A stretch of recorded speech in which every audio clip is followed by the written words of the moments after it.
banyak gitu ya dari artikel ilmiah yang juga membahas tentang toxic work environment. Jadi ini bukan cuma kata-kata populer doang gitu ya yang sering diperbincangkan, tapi memang sudah dibahas.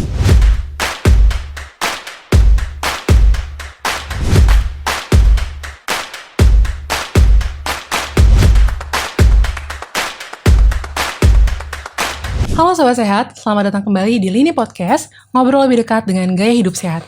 Perkenalkan, saya Fatima Usu Zahida, mahasiswi profesi dietitian IPB yang hari ini akan menemani teman-teman semua di podcast kali ini, membahas satu topik yang sangat dekat dengan keseharian kita. Tapi sebelum itu, untuk Sobat Sehat, boleh bantu untuk like, comment, share, and subscribe channel YouTube Lini Sehat.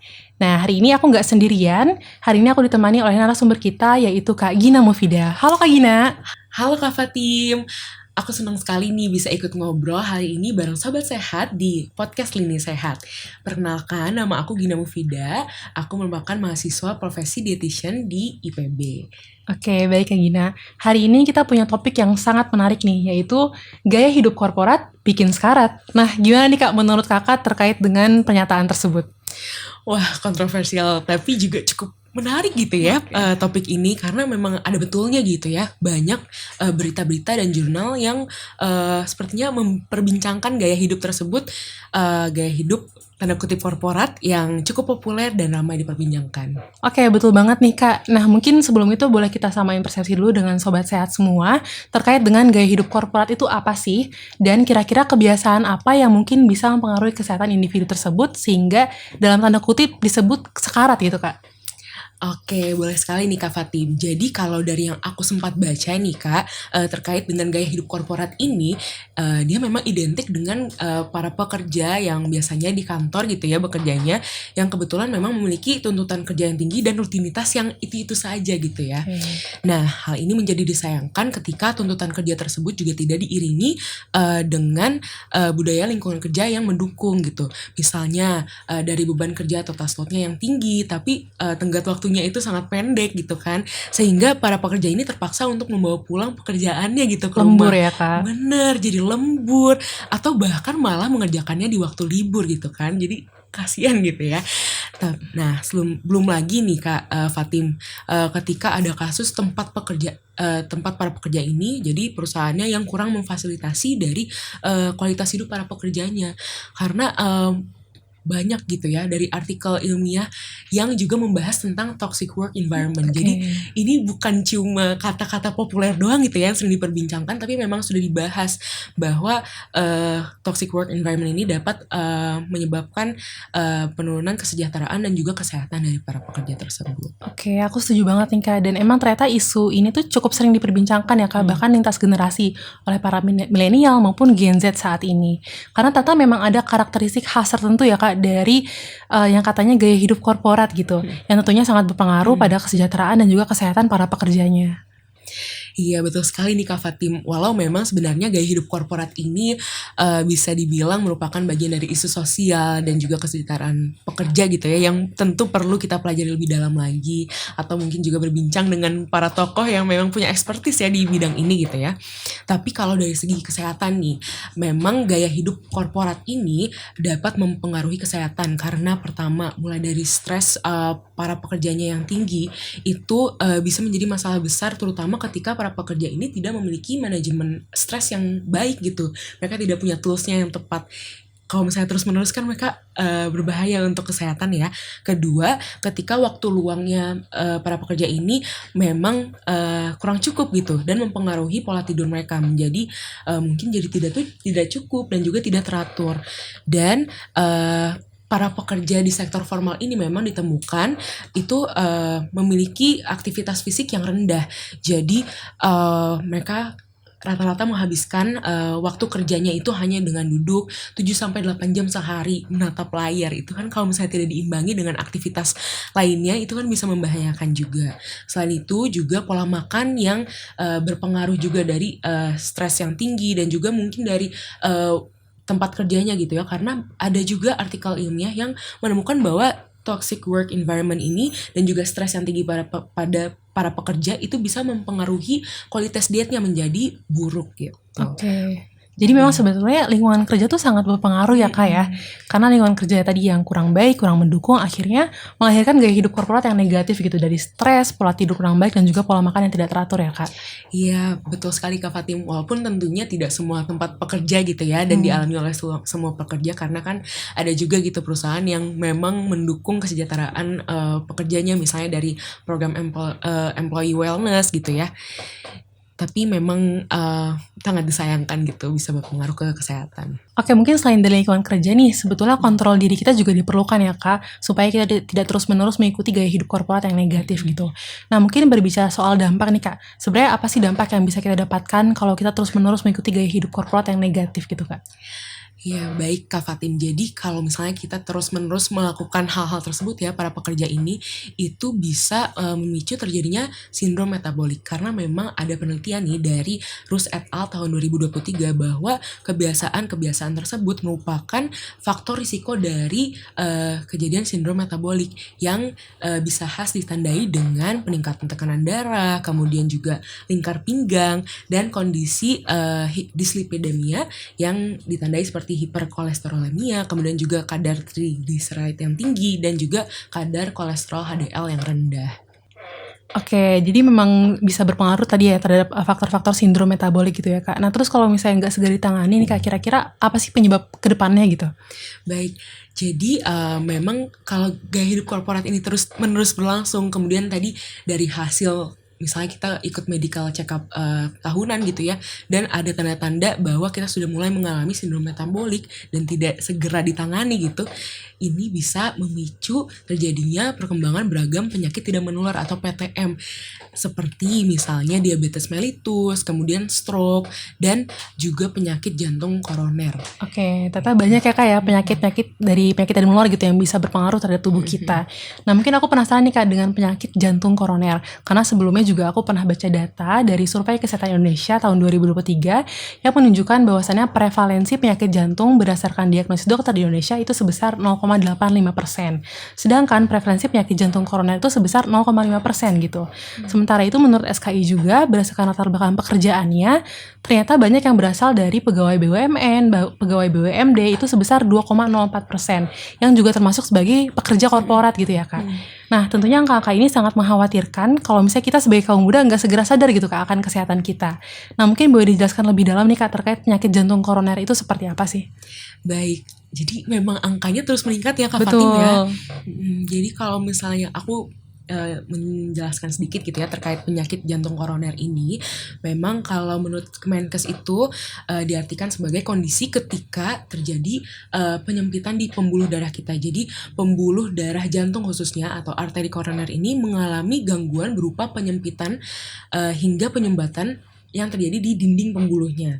Nah, penyempitan ini utamanya itu disebabkan oleh adanya kerusakan pada lapisan dinding pembuluh darah arteri koroner tersebut yang berupa pembentukan plak yang terdiri dari sel busa atau foam cell. Nah, jadi ketika pembentukan plak yang terdiri dari foam cell ini itu kan jadinya pasokan darah gitu ya ke sel-sel otot jantung kita itu lama-kelamaan bisa tidak memadai gitu ya, dan lama-kelamaan ini juga bisa memicu terjadinya kerusakan hingga kematian sel-sel otot jantung kita atau nekrosis yang kalau terus-menerus terjadi itu bisa memunculkan gejala-gejala khas PJK. Oke, jadi memang dari gaya hidup korporat yang tadi udah di-mention sama Kak Gina bisa berdampak jauh gitu ya ke penyumbatan dan juga penyempitan pembuluh darah, bahkan sampai dengan penyakit PJK itu sendiri. Nah mungkin boleh lebih spesifik lagi nih Kak dijelaskan kaitannya gitu antara stres, sedentary lifestyle, pola tidur yang kurang baik terhadap penyakit PJK. Nah, tadi kita kembali lagi ya dengan gaya hidup korporat. Yang pertama itu memang memiliki tingkat stres yang tinggi. Jadi ketika tubuh merasa tertekan, tekanan darah secara alami juga meningkat. Nah, ketika kita merasa stres ini, tubuh kan merilis hormon kortisol ya. Dan ditemukan bahwa peningkatan kortisol 2 kali lipat ini dapat meningkatkan risiko penyakit kardiovaskular sebesar 90%. Tidak hanya itu juga, tapi ketika kita stres, itu tubuh kita itu mengalami peningkatan dari denyut nadi, kemudian juga demand oksigen, dan juga terjadi penyempitan pembuluh darah. Dan yang kedua nih Kak Fatim, dari segi waktu luangnya yang kurang cukup gitu ya, sehingga mempengaruhi pola tidurnya, itu berdasarkan studi meta-analisis nih dari Journal of Cardiology oleh Wang et al. Pada tahun 2016, itu ditemukan bahwa terdapat hubungan berbentuk U antara durasi tidur dengan faktor risiko dari penyakit jantung koroner atau PJK. Dengan risiko terendah itu berada pada durasi tidur 7-8 jam per hari. Jadi bayangin ya, faktor risiko berbentuk U ketika kita kurang tidurnya, itu juga faktor risikonya tinggi, yakni sebesar peningkatan 11% setiap 1 jam kurang dari tidur kita ya, kalau misalnya kurang dari 7-8 jam. Dan juga meningkat lagi faktor risiko tersebut ketika kita tidurnya juga berlebihan gitu ya, sebanyak peningkatan 7%. Gitu. Jadi ngaruh ya kalau misalnya kurang ataupun lebih dari pola tidur. Dan yang ketiga nih, dari perilaku hidup sedentarinya Kak Fatim. Jadi berdasarkan studi gitu ya dari Jiro et al. Tahun 2024, itu ditemukan bahwa rendahnya aktivitas fisik pada pekerja, ini merupakan meta-analisis gitu ya, pada para pekerja yang memang sehari-harinya duduk terus, itu memang mengalami peningkatan risiko penyakit PTM termasuk PJK. Dan juga selain itu juga ditemukan bahwa dibandingkan dengan kelompok pekerja yang aktif gitu ya Kak Fatim, mereka ini mengalami peningkatan risiko sebanyak 30%. Dan setiap jamnya yang kita habiskan melakukan kegiatan sedentari, duduk-duduk saja, atau aktivitas fisik yang rendah, itu bisa meningkatkan risiko sebesar 5%. Jadi 1 jam aja berpengaruh gitu Kak Fatim. Penting ya Kak ya. Dan yang terakhir, tapi juga tidak kalah penting, adalah pola makan yang buruk. Jadi ketika para pekerja ini sibuk dan tidak menaruh perhatian lebih gitu ya terhadap pola makannya, ini bisa mempengaruhi dari terjadinya penumpukan sel lemak gitu ya di bagian perut terutama. Jadi bisa disebut dengan obesitas sentral gitu ya Kak. Ketika yang disayangkan itu adalah si obesitas sentral ini berkaitan erat gitu Kak dengan perkembangan dari beragam penyakit tidak menular atau PJK.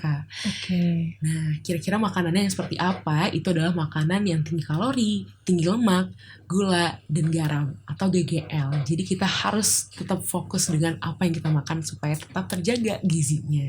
Jadi memang penting sekali ya Kak untuk manajemen stres kita, kemudian pola tidur, aktivitas fisik, dan utamanya pola makan yang baik seperti itu. Tapi mungkin untuk para pekerja kantoran nih Kak, agaknya sedikit sulit gitu untuk memanage hal tersebut, belum lagi mereka terhabiskan waktunya untuk di kantor seperti itu Kak. Nah, gimana sih tips dari Kak Gina sendiri untuk membangun gaya hidup yang sehat bagi para pekerja kantoran agar dapat terhindar dari dampak negatif tersebut? Baik, kita bisa mulai ya pertama-tama dengan memenuhi anjuran dari Kemenkes nih terkait aktivitas fisik. Jadi kalau kita bisa mengusahakan ya, ini yang paling optimal adalah melakukan olahraga sebanyak 150 menit per minggu atau kira-kira 30 menit per hari yang dilakukan selama 5 hari seminggu dengan intensitas olahraganya ini sedang. Nah, tapi Sobat Sehat jangan merasa seperti risau atau pesimis gitu ya. Kok kayaknya targetnya susah kok, panjang banget gitu, apa bisa kita olahraga selama itu? Nah, kita bisa melakukannya dari hal-hal kecil dulu nih Kak Fatim. Gimana tuh Kak? Nah, perlahan-lahan kita bisa mulai dengan melakukan pertama jeda setiap 2 jam kita bekerja. Jadi supaya kita itu tidak terlalu stres dan terus duduk-duduk saja ketika kita kerja. Nah, jadi setiap 2 jam kerja kita bisa melakukan stretching atau mungkin berdiri atau berjalan kaki, misalnya ke pantry isi air minum gitu ya, supaya kita lebih rileks tubuhnya dan juga memperbaiki kondisi mental kita sebagai pekerja. Dan yang kedua, kita bisa memadupadankan nih moda transportasi kita. Jadi ketika kita commuting ke tempat kerja setiap harinya, kita bisa padupadankan dengan berjalan ataupun juga bersepeda. Karena ada penelitian menarik nih Kak Fatim dari Celis Morales et al. Tahun 2017, itu menunjukkan bahwa memang para pekerja yang memadupadankan moda transportasinya dengan berjalan kaki ataupun bersepeda ini memiliki mortalitas yang terendah dibandingkan kelompok lainnya, dan juga menunjukkan adanya penurunan risiko terjadinya penyakit kardiovaskular termasuk PJK. Jadi bisalah kita padu-padankan dengan jalan kaki ya. Walaupun sebenarnya agak berat ya Kak Fatim Coba ya. dulu ya, Kak. Kayak walaupun misalnya setiap orang kan halte bus ataupun juga stasiunnya berbeda-beda, tapi kita usahakan misalnya pas berangkat pagi kita ngejar waktu. Oke, kita pilih yang terdekat stasiunnya, tapi mungkin pas pulang kita bisa jalan kaki dulu keliling kantor, baru kita ke stasiun, pilih stasiun yang agak jauh gitu. Oke. Dan ada satu lagi nih, yang terakhir adalah menaiki tangga dibandingkan lift. Jadi kalau bisa kita usahakan untuk naik tangga, jangan lift terus-terusan. Kecuali mungkin di lantai 50 ya, kayak itu sih kita capek banget. Tapi mungkin bisa ketika pas pulang kita turun 10 lantai, atau pas kita lagi tadi stretching kita pilih buat naik turun tangga, itu boleh banget Oke, gitu. jadi emang sebenarnya nggak perlu olahraga yang terlalu berat gitu ya, kayak maraton setiap hari gitu ya Kak. Iya. Cukup dengan dimulai dengan olahraga yang ringan seperti stretching, jalan kaki rutin, dan mengganti tadi naik lift dengan naik tangga gitu ya. Nah, kalau soal makanan nih Kak, kira-kira dari Kak Gina ada gak sih tips untuk menjaga pola makan yang baik agar mungkin nggak tergoda gitu sama junk food ataupun fast food? Karena kan sebenarnya para pekerja ini pengennya yang instan ya Kak ya, untuk mereka sehari-hari bekerja gitu. Mungkin dari Kak Gina gimana? Oke, nah tadi selain kita mulai melakukan hal-hal kecil tersebut ya, meningkatkan aktivitas fisik, diet juga tentunya tidak kalah penting ya. Nah, untuk menjaga pola makan pekerja ini, kita bisa usahakan untuk sebisa mungkin membatasi konsumsi gula, garam, dan lemak atau GGL. Dan ini juga sudah banyak gitu ya informasinya yang diliput oleh Kemenkes gitu. Jadi kita perlu membatasi GGL itu. Nah, dan tidak lupa juga untuk menjaga konsumsi sayur dan buah kita supaya asupan serat kita sehari bisa tetap terpenuhi. Nah, kalau triknya nih yang aku suka banget nih ya adalah membawa bekal sehari-hari.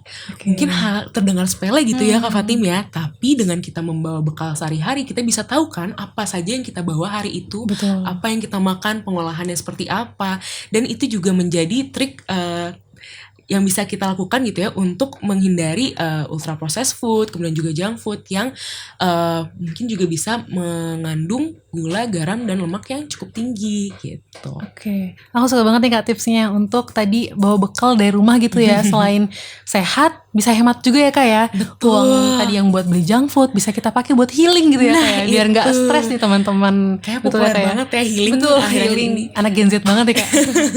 Oke nih, selain makan sehat mungkin Kak dari Kak Gina ada gak sih tips lain gitu untuk menjaga pola hidup sehat?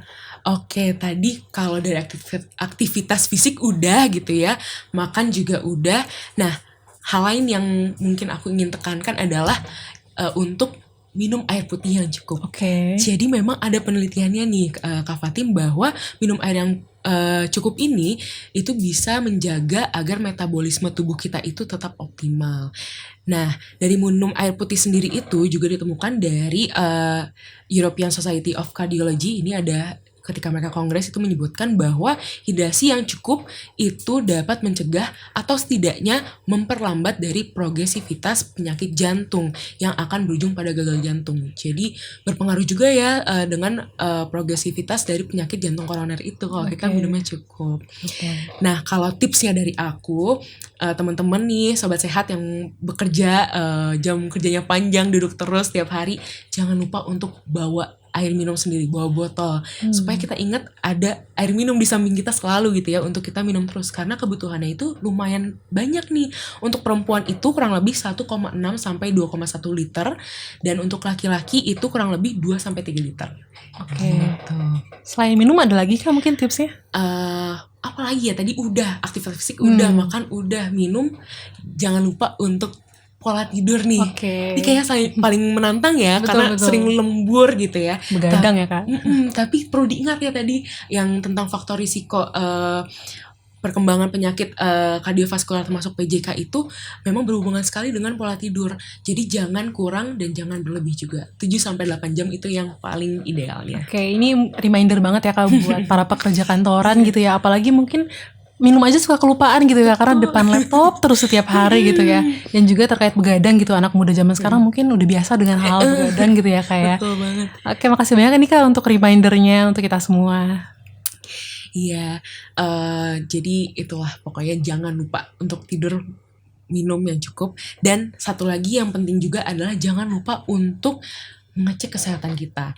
Nah, untuk teman-teman sobat sehat yang mungkin di tempat kerjanya ada medical check up tahunan gitu ya, yang rutin, boleh sekali untuk diperhatikan hasilnya itu seperti apa gitu ya, supaya kita tahu kondisi tubuh kita seperti apa. Jadi kalau bisa kita mengecek kesehatan kita sebelum kita itu sakit. Oke, memanfaatkan fasilitas kantor juga ya Kak ya, Betul, MC Kak setiap Fatim. tahun gitu. Oke, terima kasih banyak Kak Gina untuk sharing yang sangat insightful hari ini. Mungkin sebelum aku tutup gitu ya Kak, dari Kak Gina apakah ada closing statement terlebih dahulu? Oke, terima kasih juga nih Kak Fatim, hari ini aku bisa ngobrol-ngobrol sama Sobat Sehat di podcast Lini Sehat hari ini. Untuk closing statement dari aku cuma ingin mengingatkan nih buat teman-teman Sobat Sehat untuk pertama, menjaga pola makannya supaya terhindar dari konsumsi GGL yang berlebih. Kedua, jaga pola tidurnya supaya tidak kurang ataupun berlebih, walaupun mungkin agak susah gitu ya Kak Fatim ketika kita ada lembur. Dan ketiga, tingkatkan aktivitas fisik dari hal-hal kecil dulu. Tidak perlu maraton ya setiap hari ya Kak Fatim, tapi dari hal-hal kecil pelan-pelan kita tingkatkan supaya memenuhi anjuran dari Kemenkes. Dan selanjutnya jangan lupa juga untuk minum air putih. Nah, dengan membawa botol minum bersama kita selalu supaya hidrasi kita terus tercukupi. Mungkin itu aja sih Kak Fatim kalau dari aku. Terima kasih banyak Kak Gina. Semoga teman-teman di rumah juga mendapatkan ilmu dan pengetahuan yang baru. Dan jangan lupa untuk coba membangun awareness terhadap diri kita supaya kita dapat membawa bekal sehat di masa depan seperti itu. Dan jangan lupa untuk like, comment, share, and subscribe channel YouTube Lini Sehat. Sampai jumpa di podcast selanjutnya. Terima kasih sudah menonton. Jangan lupa like, comment, share, dan subscribe ya.